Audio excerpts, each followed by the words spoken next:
Most marketers will tell you that the first thing you have to do is define your ideal client. And they're not wrong. But I'm going to tell you to do something that might feel a little backwards, maybe even a little uncomfortable. I want you to define who you are not for. And by the end of this episode, I'm going to tell you exactly why that is the most important brand decision you will ever make.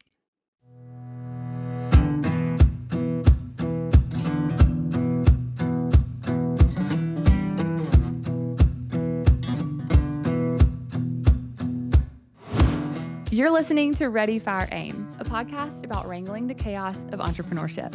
I'm your host, Lacy, and this is episode 2. Okay, so if you listen to episode 1, you already know we're walking through the brand identity matrix, 5 components that every single brand needs to be able to speak from a place of clarity. That's what we do around here. So, episode 1 was about naming the problem you actually solve. And today we're talking about positioning, specifically positioning through exclusion. This might be a little spicy today, but I am a little spicy. So, we'll just be getting to know each other better as we go. But what I'm about to tell you goes against what most marketers might tell you. So, if you came here for safe advice, this might not be the place, but I do want you to stay with me because it could be the most useful thing you hear all week. I want you to write this down. Exclusion is positioning. Saying who you are not for is just as important, maybe more important, than saying who you are for. And today we're going to talk about why.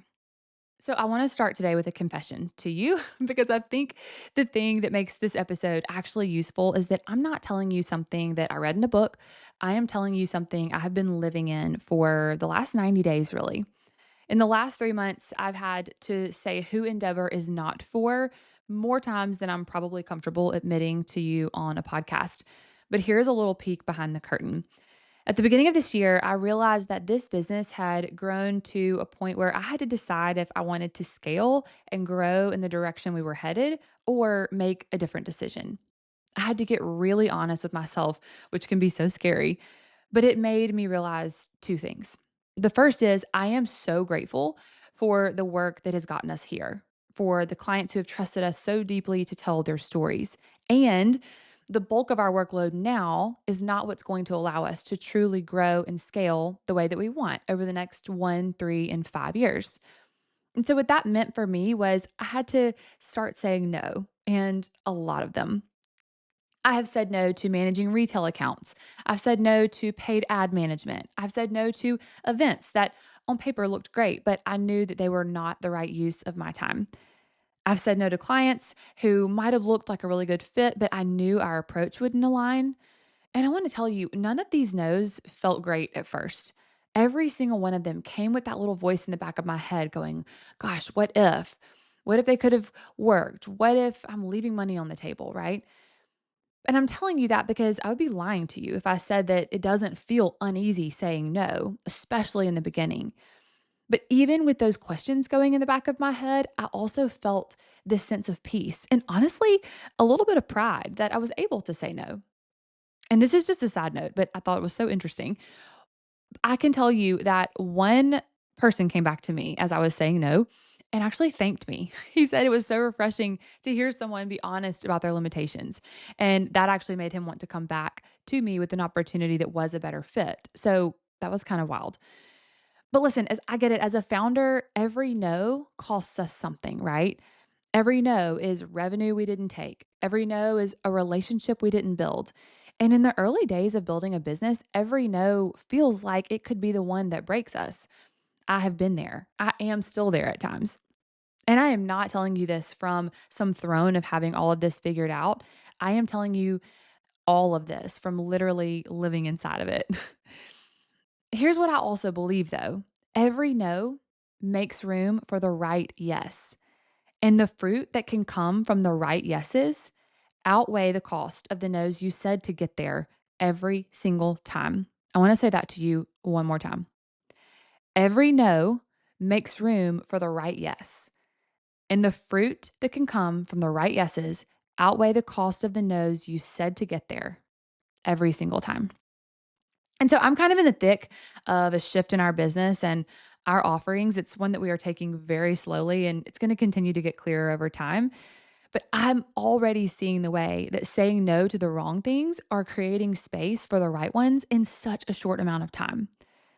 And so this is what exclusion looks like in real life. This is not just a marketing exercise, it is a series of uncomfortable conversations and a lot of practice in saying no. But let's talk about the cost. I want to go back to what we said just a second ago, which, if we reverse the yes and the no, it would mean that every yes to the wrong thing is a no to the right one. We don't want that, right? We don't want to say yes to the wrong thing because especially if it means we're saying no to the right one. So every yes to the wrong client or opportunity is a no to something that could be the perfect fit for you. And your time and attention, your energy, your calendar, all of those things are finite. You only have so many hours in the day. You only have so much creative bandwidth. And that is speaking from very deeply from experience. And so when we fill every single slot and minute with the things that we aren't the right fit for or that aren't the right fit for us, you have nothing left to give to the things that are at the end of the day, right? And so here's the part that I think really gets people because it's gotten me before. The right client, the one that you were built for, the one who would say yes to you immediately is reading your website right now. Today, while you're listening to this, they are scrolling your Instagram page. They are clicking through your services and your offerings, and they are trying to figure out if you are the one for them. And so, if your messaging is so broad and so generic, so trying to please everyone that they can't see themselves clearly in it, they leave. They don't email you, they don't book the call. They just close the tab and move on, and you never even know they were there. And that's a scary feeling, right? But that's what unclear positioning costs you. The cost is the right client walking right past your front door because the sign on the front was too vague for them to even read. And you have probably heard this before, but at the risk of you not knowing it, I have to say this out loud to you. When you are talking to everyone, you are talking to no one. And if you have worked with me before, you have that like burned into your brain. But if you haven't, I have to make sure you know it because it's one of the most pivotal things that we can learn in our businesses. That when we're out there talking to everyone, trying to include everyone in our messaging, we are actually landing on no one.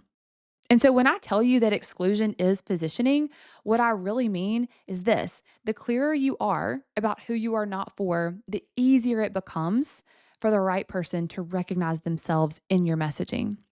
Because now there's a giant sign on the front door when you're doing this well with your ideal client's first and last name on it. Or that's at least what it's going to feel like to them, right? Okay. If you've drifted, I want you to come back to me because I don't want you to miss this. There is a wrong way to do it, and I see it all of the time. People hear, "Oh, I need to define who I'm not for," and they think that that means you got to go bash your competitors or make a snarky dig at the kind of clients you don't want to work with. That is not what I mean, and that is not what we are doing here.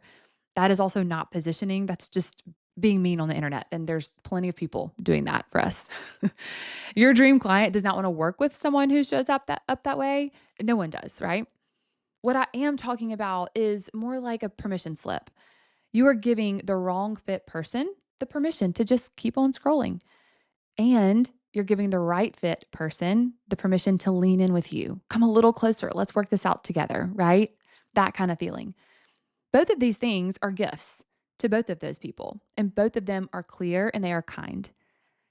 And so this part of the work is a little bit more art than science. It's about tone and specificity, your messaging, clarity, right? It's about being really honest about what you actually do and who you do it for best.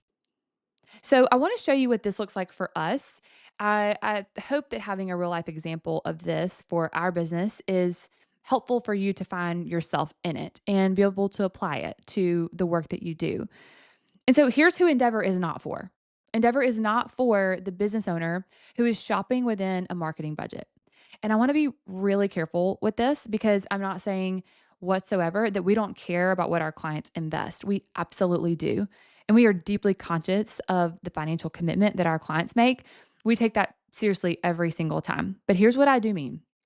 If you are out there comparing marketers to see who fits within a specific dollar amount that you've already decided to spend, You are likely not someone interested in the full journey of really building out the foundation of your brand's identity in order to reach a specific goal that you have for growth, right? Those are two different things. If you're looking at two marketing firms and one says they're going to offer you 20 Instagram posts a month, and the other one says they're going to offer that as a deliverable as well, and you're just looking at the price between both, that's not the approach that we take. So, if you are in that boat, you are likely just shopping for a service, for a box to be checked, a line item, and that is okay. There are people who do that work and they do it so well. It's just not the best place for us to land with a client. But Endeavor is for the founder or the business owner with a specific goal for growth. This is the one who has a story worth telling, and they're not looking to just check a box of generic marketing advice that could have been written for anyone or just to make sure we have a social presence. The one who is ready to do this deep foundational work, even when it is hard, even when it is slow, even when it means that we're probably going to push you in ways that no one's pushed you before. Because the goal for us is not for you to just have a prettier website. Our goal for you is the clearest, most powerful version of your story being told the same way across every single channel. That's who Endeavor is for. And so, do you see? This is positioning through exclusion. Here's who I'm not for, here's who I am, and here's why. And if you can fill in those three pieces with confidence, then you're solid on positioning. But if it makes your head spin a little, that is okay too. We say all of the time here that clarity follows courage.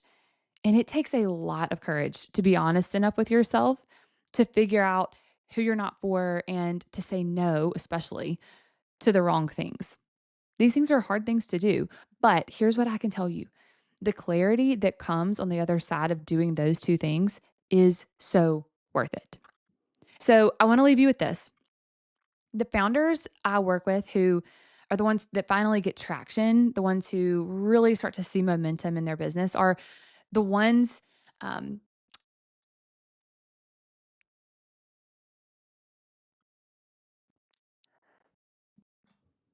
so I want to leave you with this.